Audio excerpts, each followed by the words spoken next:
ऐसी शख्सियत के मालिक हैं हमारे आज के साहब जज अतीक अंजर साहब। उनके चंद अशार सुन लिए जाएं, उसके बाद जौहर साहब को आप बड़ी मोहब्बत के साथ सुनिएगा। बड़ा लंबा सफर कर क्या है, मैं समझ रहा हूँ उनका जो दर्द है, उनकी तकलीफ है, लेकिन शबीना भाभी को कहीं से नहीं लगा कि वो थकी महसूस कर रही हैं। उन्होंने उसी अंदाज में, उसी तेवर में, उसी तर्ज अदायगी में अपने कलाम को पेश किया जिसके लिए वो जानी जाती हैं, सुनी जाती हैं, सराही जाती हैं, दादो तहसीन से नवाजी जाती हैं और आपकी दुआएं उनके तक पहुंचती हैं। बहुत शुक्रिया दोस्तों। पिछली बार मैंने बहुत शुक्रिया मतला देखिए कि मतला क्या, एक शेर देखिए कि ख्वाब तो आबरू है आंखों की, ख्वाब तो आबरू है आंखों की, ख्वाब तो आबरू है आंखों की, ख्वाब दे या मेरी आंखें ले जा। ख्वाब तो आबरू है आंखों की, ख्वाब दे या मेरी आंखें ले जा। फूल चूमेंगे तेरे होठों को, फूल चूमेंगे तेरे होठों को, मेरा लहजा मेरी बातें ले जा।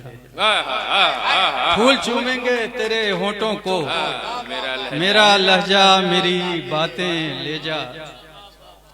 और एक मतलब देखें कि मुझे सच उसको धोखा खींचता है, मुझे सच उसको धोखा खींचता है, सभी को अपना रिश्ता खींचता है।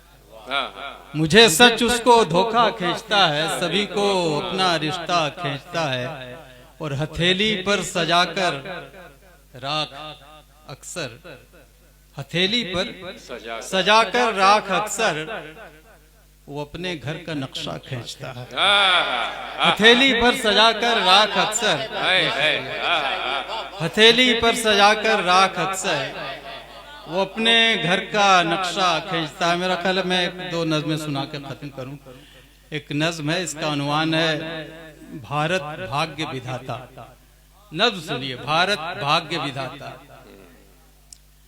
सोचता हूं कि फिर चूम लूं अपने भारत के आईन को, सोचता हूं कि फिर चूम लूं अपने भारत के आईन को, अपने दस्तूर की उजली पेशानी को एक लंबा सा बोसा दूं और अपने भटके हुए सेवकों से कहूं, और अपने भटके हुए सेवकों से कहूं जिनके खाली सरों में भरम भर गया है, भरम भर गया है कि मालिक हैं, हाकिम है वो, और हम लोग नौकर हैं, महकूम है, और हम लोग नौकर हैं, महकूम हैं। ऐ नए दौर के ना समझ सेवकों, अपनी औकात ही में रहो।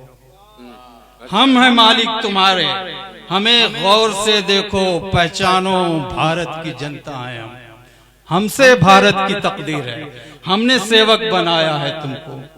सो ईमानदारी से मालिक की सेवा करो। अच्छा सेवक वही है जो मालिक का अपने वफादार है, और सेवक अगर खुद को मालिक समझने लगे तो वो गद्दार है, तो वो गद्दार है। बहुत शुक्रिया जी, बहुत शुक्रिया। एक छोटी सी नज्म है, आप लोग गांव से ताल्लुक रखते हैं, जानते हैं शिकार किस तरह करते हैं हिरन का या जानवर का। तीन तरफ से उसको हाँकते हैं और चौथी तरफ फायर करते हैं जब वो शिकार भागता है। ये खेल अब हमारे यहाँ इंसानों के साथ भी होने लगा। कुछ लोग जो है इंसानों को दौड़ा कर मारते हैं। नज्म देखिए, नज्म का उन्वान है जंगल का खेल। जंगल का खेल। नज्म,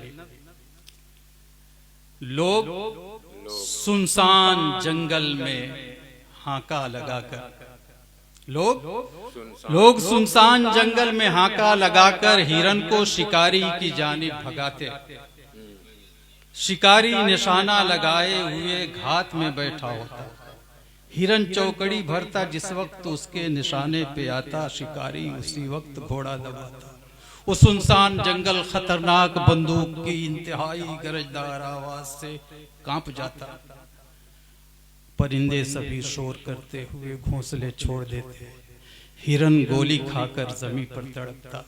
शिकारी और हाका लगाने के माहिर सभी मिलके जंगल में मंगल मनाते। शिकारी और हाका लगाने के माहिर सभी मिलके जंगल में मंगल मनाते। ये जंगल का खेल अब हमारे मुहज्जब समाजों में होने लगा। आदमी आज फिर जंगली और हैवान होने लगा। आदमी आज फिर जंगली और हैवान होने लगा। एक आखिर में नज़्म सुना के खत्म कर रहा हूँ मैं। इसका उन्वान है इंसान। नज़्म देखिए कि समुंदर अगर अपने सीने में दुनिया की सारी गलाजत कसाफत समोकर न खामोश रहता तो हम उसकी अजमत के कायल न होते।